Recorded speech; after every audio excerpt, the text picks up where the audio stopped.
What's up, guys? It's MMA Matt here, and UFC 308 just got wrapped up.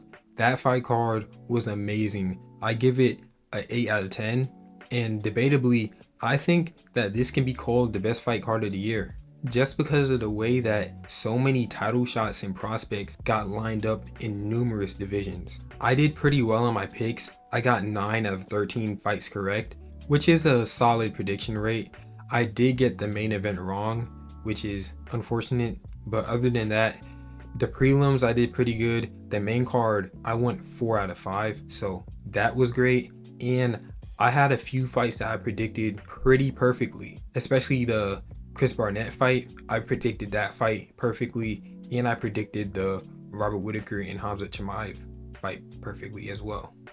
There were many impressive moments on this card, but in this video, I'm going to be recapping the performances that I feel like I just need to talk about.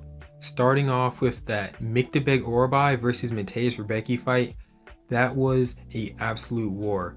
I don't think that it was necessarily fight of the year, but I think it could definitely be top 10, and both fighters had a great display of heart and determination. Even though I thought that Big Orai was going to win the fight and I was wrong, I still think that he can be a ranked fighter. Miktabek got rocked plenty of times in that fight, but that didn't stop him from pushing forward and staying composed and keeping the fight competitive. And congrats to Mateusz Rebecki. This is a great win on his record. He won against a very high quality prospect, and I wish him the best in his career moving forward. But I think Big Orai will be back, and he's gonna bounce back from this loss even better than he was before. I think this is a great learning experience for a young prospect such as Big Orai, and when he comes back in the next 6 months, I think that he's going to go on a little streak and he's going to become a ranked UFC fighter in the lightweight division. Next fight I need to talk about is that Sharabulin Magomedov knockout against Armen Petrosyan. That was a crazy knockout that I did not see coming. I thought he was just gonna go to a decision and win by decision like I predicted, but no, he knocked out Armen Petrosyan and proved that he is the superior striker. Sharabulin, he has this weird, unpredictable Muay Thai striking style, and when technical strikers like Armen Petrosyan get matched up with him, that surprises them when he hits them with these shots from different angles. Now, I still want to see Sharabulin Magomedov face a wrestler. There's not many challenging wrestlers to choose from at the stage of the middleweight division that Shara Magomedov is at, since he's at like the cusp of getting a ranked opponent in his next fight. So I'm thinking that he should fight someone like Phil Hawes, or just get a ranked opponent like Michel Pereira or Chris Curtis. He could also fight a fellow Dagestani like Ikram Aliskerov, but it seems like fighters from Dagestan rarely fight each other, so that fight would probably not materialize. Next fight I need to mention is the way that Lerone Murphy actually beat Dan Ige. I predicted Lerone Murphy to win by decision, but I thought that if Lerone Murphy won, it would be a kickboxing match. However, Lerone Murphy was the one that made the fight dirty, pushed Dan Ige into the deep waters. He got rocked in the first round, but he came back, showed a lot of heart, and he won the decision. So even though I got my prediction right, Lerone Murphy still proved me wrong in some aspects. Moving on to the Coman event, I called that fight between Whitaker and Chimaev perfectly. I said that Chimaev was going to get a first round submission, but I did not know that Chimaev was going to win with almost no resistance. We all knew that the only way that Whitaker would even have a chance in this fight is if he can make it out of the first round. That's why other people who were making predictions that Whitaker would win, they were predicting him to win in the late rounds, the championship rounds. However, I just had a feeling that Chimaev's physicality and his grappling is too dominant for Whitaker to handle. And as you can see, that played out in real life perfectly. Chimaev's grappling in this fight looked so elite. I think that he's currently the best grappler in the UFC right now, because Chimaev was literally securing takedowns, shooting at Whitaker's ankles, and Robert Whitaker couldn't do anything. The fact that Chimaev caved in Whitaker's teeth just showed how he fights with such a tenacity, and I will be picking him to beat Dricus du Plessis when he does eventually get a title shot. And finally, moving to the main event of the night. Respect to Max Holloway for stepping in the octagon with Topuria. It's honestly sad to see one of my favorite fighters go out like that. I've been watching UFC for about 5 years, and it's weird seeing Max Holloway just on the floor like that. It doesn't even look like it should be happening. Like, Max Holloway, he's never been knocked down, never been knocked out in his whole career, and just seeing him on the canvas, it's just weird. I can't really put into words. I don't see anyone in the featherweight division beating Topuria. I love Diego Lopez, but I don't think that he can beat Topuria unless he actually like brings a gun into the arena.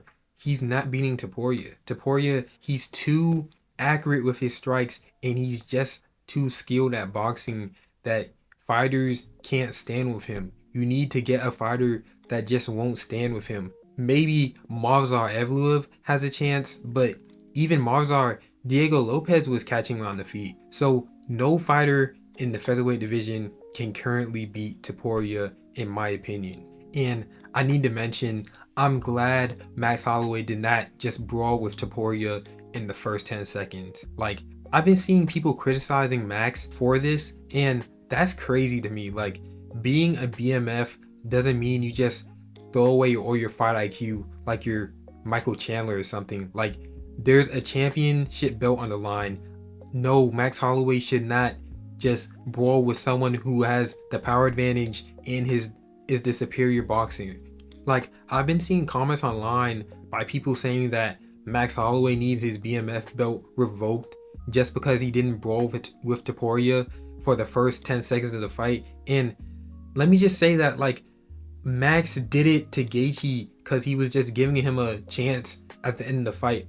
If Max Holloway did that with Topuria in the first 10 seconds of their fight, I would actually think the UFC is paying Max Holloway to take a dive. Like, Max, he has too much of an illustrious career to just throw it away in the first 10 seconds of a championship fight. That's just crazy that some people think that being a BMF means that you just throw away your whole career just for a stupid highlight that might just go on TikTok for a few seconds. It's just crazy. Like, there's actually fans of UFC that think like that.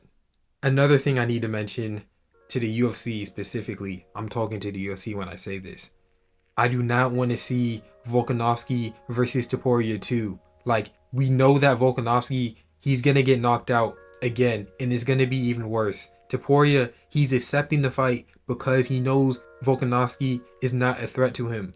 Volkanovski does not deserve to be knocked out bad 3 times in a row. Like, this is getting to a point where you just need to tell Volkanovski to just, I don't want him to retire, but you don't have to fight these dangerous fighters anymore. You had a good career.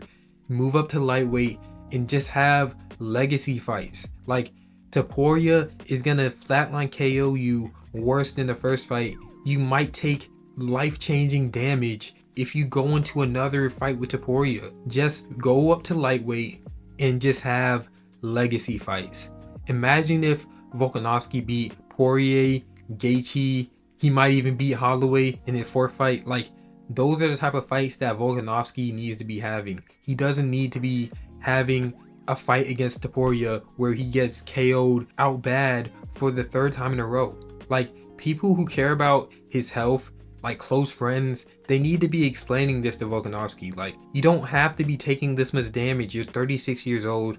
You need to be settling down in your career, just having fun legacy fights, and retire with some good names under your belt. Simple. So that's all I really had to say about this card. It was a very good fight card, debatably the best fight card of the year. As usual, like, comment, and subscribe, and I'll catch you guys in my next video.